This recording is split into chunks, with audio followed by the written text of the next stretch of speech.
everyone, welcome back to the channel. Today we're going to be checking out Storm's latest big asymmetrical solid, the DNA. I ended up going with one of my favorite pin positions right now, which is right in the middle finger, but I pulled the mass bias a little bit farther under the thumb than I usually do. We're going to be trying it out on a 44-foot heavy oil house shot. I will say that this was a very fun ball for me to throw. A lot of the pocket hits were really loud or really sloppy, but they still found a way to go down. It went through the pins really nicely, very little deflection.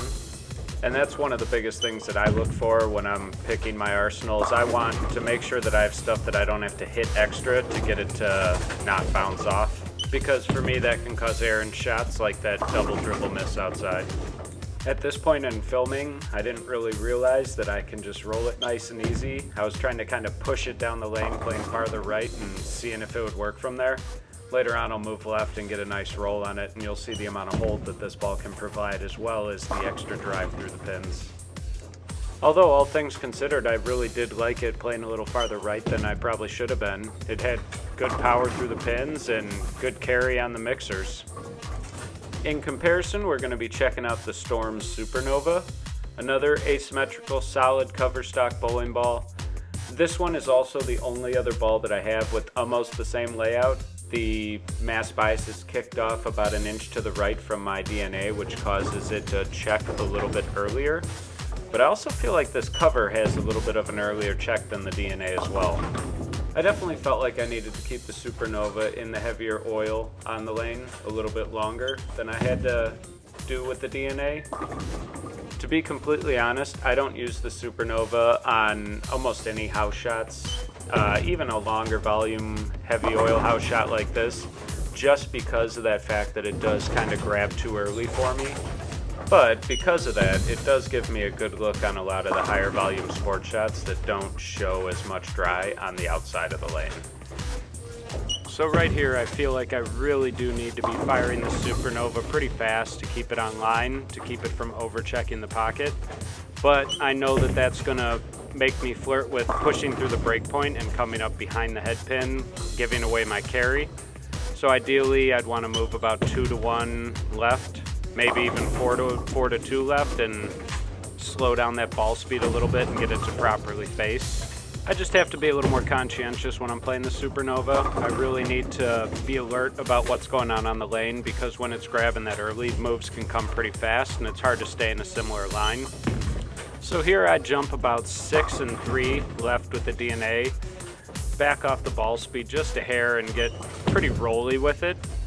And I was really excited about the fact that I didn't have to put much into the ball to get a lot of power through the pins.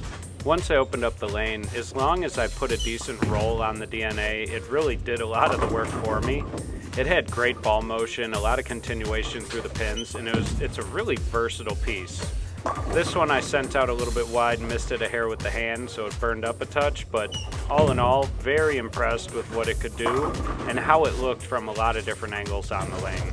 It's definitely not the strongest asymmetrical solid I've ever thrown as far as grabbing early, but one of the more versatile ones I've ever thrown, and definitely rivals the 900 Global Reality in that aspect of just being able to be played from a lot of different angles.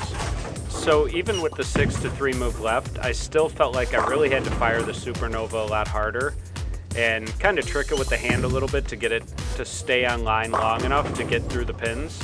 And it still wanted to kind of overcheck on me a bit.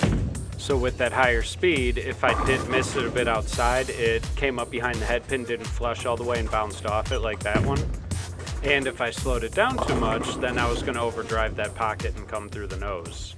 So similar to the other line, it looked really good if I threw it really good, but I didn't get a lot of help from the lane. I ended up with quite a bit of over-under with it. So if you're looking for something that's really going to grab the lane through the oil regardless, the Supernova is probably a better option. But in doing so, it sacrifices some of the continuation through the pins and a bit of the misrum. Whereas the DNA, though it didn't hook as early, still gave me a lot more misrum and gave me a lot more continuation through the pins with less effort. And that's kind of what I'm shooting for, is as little amount of effort as I can apply to throw a great shot. Thanks for tuning in. Please like and subscribe for more videos coming soon.